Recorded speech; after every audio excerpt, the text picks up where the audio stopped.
To find out more, let's cross over to our correspondent, Charles Pellegrin, in Beijing. Charles, firstly, tell us more about this visit from the North Korean leader.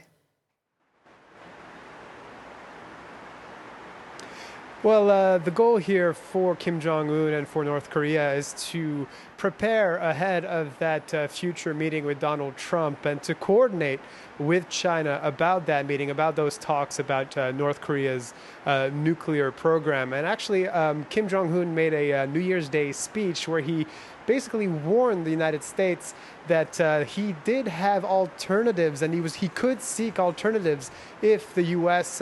didn't cave on his demands, which are to ease sanctions and de-escalate pressure on his isolated country. Basically, with this visit, he's showing the Americans that he might just have one ally, but that ally is a very powerful ally indeed. It is China. So he's here on a 4-day visit. A few details have been disclosed about what his actual agenda is, but that gives him a lot of time to meet with several high dignitaries of the Chinese Communist Party and with Xi Jinping himself, obviously.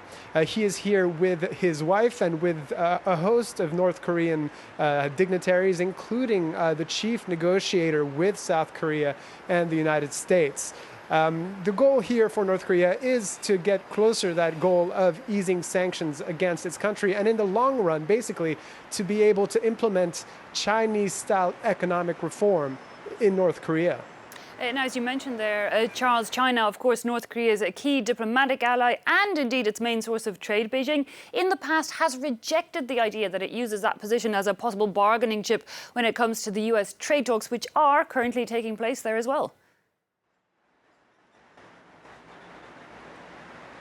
Absolutely. These two things are happening at the same time. Kim Jong-un's visit to China and the trade talks with a mid-level U.S. delegation here in Beijing that started yesterday. And both sides said that those two issues were separate, but whether it is intended or not, this shows China's influence in the region and that a favorable outcome in one issue could be a favorable outcome on the other. So this potentially could encourage the United States to accept some of China's demands, knowing that China could have an influence on the North Korean issue.